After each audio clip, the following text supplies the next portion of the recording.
Hi viewers, నమస్తే. నేను మీ ఆంజనేయులు. నాకు ఒక చిన్న రిక్వెస్ట్ ఏంటంటే, ఈ వీడియో ఇంటర్వ్యూ ఏదైతే చేస్తున్నానో స్టార్టింగ్ నుంచి ఎండింగ్ వరకు మీరు మ్యాక్సిమం ఏది మిస్ అవ్వకుండా చూడండి. చూడాలని చెప్పేసి మనస్ఫూర్తిగా కోరుకుంటున్నాను. ఇప్పుడు నా ముందున్న పర్సన్ ఎవరో కాదు, ఎక్స్ సైంటిస్ట్ అనుకోవచ్చు. ఆయన ఈసీఎల్ దాంట్లో రిటైర్డ్ అయిన వ్యక్తి, దాంతోపాటు ఇప్పుడు కరెంట్ ఇండస్ట్రియలిస్ట్, దాంతోపాటు ఆధ్యాత్మిక దాంట్లో కొన్ని సంవత్సరాలుగా తనకు సాధ్యమైనంత వరకు, తన వీలైనంత వరకు ఆధ్యాత్మికంగా ప్రచారం చేస్తూనే దాంట్లో ఉన్న వ్యక్తి. ఆయన ఎవరో కాదు, ఎడ్లపల్లి మోహన్ రావు గారు. సార్ నమస్తే. నమస్కారం. సార్, మీరు భగవద్గీతను ప్రచారం చేస్తుంటారు. భగవద్గీతను అందరూ చదవాలి, వినాలి అని చెప్పేసి మీరు చేస్తుంటారు. కానీ భగవద్గీతలో ఉన్న తప్పుల్నే ఎండగడుతుంటారు. ఎందుకు? అసలు నేను భగవద్గీత ప్రచారం కాదండి. భగవద్గీతలో ఏ ఎస్సెన్స్ ఉందో, ఏ సారం ఉందో, ఆ సారాన్ని నలుగురికి తెలియజేసి దానివల్ల ఏ శక్తిని వాళ్ళు పొందగలరు. శక్తి అంటే ఎంతటి ఉత్తమమైన జీవితాన్నిగా తను తాను మలుచుకోవడానికి అవకాశం ఉందో ఆ సూచనలు, అవగాహన భగవద్గీత కలిగిస్తుంది. ఆ సారం ఏదైతే ఎస్సెన్స్ ఉందో, టు ఎంపవర్ ది పీపుల్, అంటే మనిషి శక్తివంతంగా జీవించడానికి కావాల్సిన ఎస్సెన్స్ ఏదైతే, సారం ఏదైతే భగవద్గీతలో ఉందో వాళ్ళకి అది అందించడమే. భగవద్గీత మొత్తాన్ని యాజ్ ఇట్ ఈజ్ ప్రచారం చేయటం అనేది నా ధ్యేయం కాదు. సరే, భగవద్గీత చూసుకున్నట్టయితే ఫస్ట్ సారి దాంట్లో మనకు కనిపించే పోస్టరు అన్ని అవతారాలు ఉన్న శ్రీకృష్ణుడు, కింది నుంచి అర్జునుడు హితబోధ చేస్తున్న కృష్ణుడు కనిపిస్తాడు. కానీ మీరేమంటారు, అసలు దానికి దీనికి సంబంధం లేదు, ఓన్లీ పేరు మాత్రమే అని మీరంటారు. వై? ఇప్పుడు భగవద్గీత ఒక పుస్తకం ఉందనుకోండి, ఇది మంచి, అసలు అన్ని గ్రంథాల్లో కన్నా అందరూ కూడా ఎక్కువగా చెప్పేది, మెచ్చుకునేది, మాట్లాడేది భగవద్గీత గురించి. రైట్. కేవలం రిలీజియస్ పీపులే కాకుండా, హిందువులే కాకుండా సూపర్ సైంటిస్ట్ అంటే ఐన్స్టీన్ నా ఉద్దేశంలో మామూలు సైంటిస్ట్ కాదు. ఆయన కనిపెట్టిన వాటిని అర్థం చేసుకోవడానికి కూడా మామూలు సైంటిస్టులకి అంత తేలిక కాలేదు. అంతటి సూపర్ సైంటిస్టే భగవద్గీతని నెంబర్ 1 ఇదిగా, where all science ends spirituality starts అని చెప్పింది ఆయన. ఆ స్పిరిచువాలిటీ ఆ స్పిరిచువల్ నాలెడ్జ్ ఉందంటే భగవద్గీతలో ఉందని మెయిన్గా. ఉపనిషత్తులు దానికి బ్యాకింగ్. కానీ ఎసెన్స్ ఆఫ్ ఆల్ ది కృష్ణుడు చెప్పింది కాదంటారు? కృష్ణుడు చెప్పిన భగవద్గీత అంటే సినిమాలు మీరు చూసుంటారు కదా, సినిమాలు, అవునా? సినిమాల్లో నాకు ఎగ్జాంపుల్స్ కాదు అట్లా చెప్తే కానీ మీకు అర్థం లేదు. మాకు రైట్ ఫ్యాక్ట్ చెప్పండి, ఎగ్జాంపుల్స్ దాని గురించి మాకు కాకుండా. భగవద్గీత అనేది శ్రీకృష్ణుడి సందేశం కాదు. భగవద్గీత అనేది శ్రీకృష్ణుడి సందేశం కాదు. ఎవరి సందేశం? మరి ఎవరు రాశారు ఇది? భగవాన్ సందేశం. రాయలేదు. మరి ఎలా సృష్టించారు దీన్ని? ఏమండి, ఒకప్పుడు రాతలు, పుస్తకాలు ఇవన్నీ ఉన్నాయా? మరి ఎలా వచ్చింది భగవద్గీతలో? ఒకళ్ళ నుంచి ఒకళ్ళు చెబితే వచ్చింది, అంతే. సరే, మొదటి వాళ్ళకి ఎట్టొచ్చిందంటే ఒకటే చెప్తా వినండి. ఇప్పుడు పాత రోజుల్లో, మళ్ళీ సినిమాలు చెప్తున్నా, ఋషులు వాళ్ళు ఎక్కడో కూర్చొని చదివినట్టు, నలుగురు కూర్చొని చేసినట్టు కాదు. వాళ్ళుగా కూర్చొని తపంతో తపస్సు చేశారు అది అంటారు.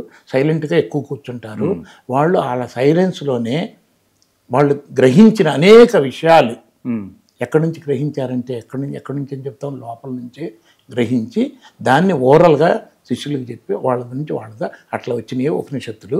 వాటన్నిటి సారమే భగవద్గీత. ఎన్నో ఉపనిషత్తులు ఉన్నాయని చెప్తారు. ఇది వాస్తవం కాదు, క్రియేటెడ్. అంటే ఇండివిజువల్ లోపల నుంచి వచ్చి, ఒక వ్యక్తిగా కాదు. అసలు ఉపనిషత్తులు ఎవరెవరు చెప్పారంటే 90% పలానా వ్యక్తి పేరు కూడా లేదు అక్కడ. ఎందుకంటే ఆ రోజుల్లో వాళ్ళు పేర్లు చెప్పుకోవాలని ఇది కూడా లేదు. వాళ్ళు కేవలం తన చుట్టుపక్కల ఉన్న మనుషుల మేలు కోసం వాళ్ళలో ఉన్న బాధని, దుఃఖాన్ని, భయాల్ని తొలగించటం కోసం తనకు తానుగా.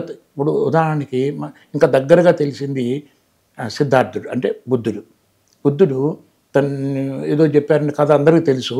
ఆయన ఆ సఫరింగ్ అన్నీ ఒక్కసారి చూసేసరికి తట్టుకోలేక, ఈ సఫరింగ్ నుంచి మనిషి ఎట్లా బయటపడాలి, తనే కాదు ఇంకెవరు కూడా ఇట్లా సఫర్ కాకూడదు కదా అనే ఉద్దేశంతో ఈ దుఃఖానికి కారణం అన్నిటినీ తెలుసుకోవటానికి ఎంతోమంది దగ్గరికి వెళ్ళి సరైన సమాధానం దొరక్క తనకు తానే సైలెంట్గా కూర్చొని ఆలోచిస్తుంటే ఎప్పుడో ఎక్కడో లోపల నుంచే సమాధానాలు దొరికినాయి తనకి. దాంతోనే ఇది శ్వాస మీద ధ్యాస అనేది, విపස්සన అనేది దాని నుంచి వచ్చింది. అలాంటి ధ్యాన ప్రక్రియ అంటే journey into once own self, లోపలికి తనలో తాను ప్రయాణం చేయటం ద్వారా ఎప్పుడు పొందని ప్రశాంతతని, తృప్తిని, నిండుదనాన్ని, శక్తిని అతను అనుభవించటం అనేది గ్రహించి దాన్ని నలుగురికి అందిస్తే, ఇప్పుడు బుద్ధుడు ఎక్కడి నుంచి కనిపెట్టినాడంటే పుస్తకాలు చదివి ఎంతోమంది గురువుల దగ్గర వెళ్ళి కూడా పొందలేకపోయాడు. తాను సైలెంట్గా ఉండటం ద్వారా ఏ ఆలోచన బాధ కలిగిస్తుంది, ఏ ఆలోచన భయాన్ని కలిగిస్తుంది, ఏ ఆలోచన ప్రశాంతతను కలిగిస్తుంది, ఏ ఆలోచన ఉత్తేజాన్ని కలిగిస్తుంది, అన్నీ అబ్జర్వ్ చేసుకోవటం ద్వారా అన్నీ లోపల నుంచే క్రియేట్ అవుతున్నాయని గుర్తించి, సో ఏదిని పట్టుకోవాలి, ఏటిని వదిలేయాలి అనే దాన్ని చూసి తాను ఇంటర్నల్గా ఉన్నప్పుడు అసలు మనసు కల్పిస్తే తప్ప బాధ కానీ భయం కానీ ఉండదు అనేదాన్ని భగవద్గీత చెప్పిన మాటనే బుద్ధుడు కూడా డైరెక్ట్గానే కనుక్కున్నాడు. ఓకే సార్, మరి ఇప్పుడు భగవద్గీత పైన కృష్ణుడి ఫోటో, అర్జునుడి ఫోటో ఉంటుంది. ఇది వాస్తవం కాదా? ఇది వాస్తవం అంటే నేను మళ్ళీ చెప్తున్నాను, ఇప్పుడు నార్మల్ జనాలు మీరు ఎవరిని అడిగితే భగవద్గీత ఎవరి సందేశం అంటే ఎన్టీఆర్ సందేశం అంటారు.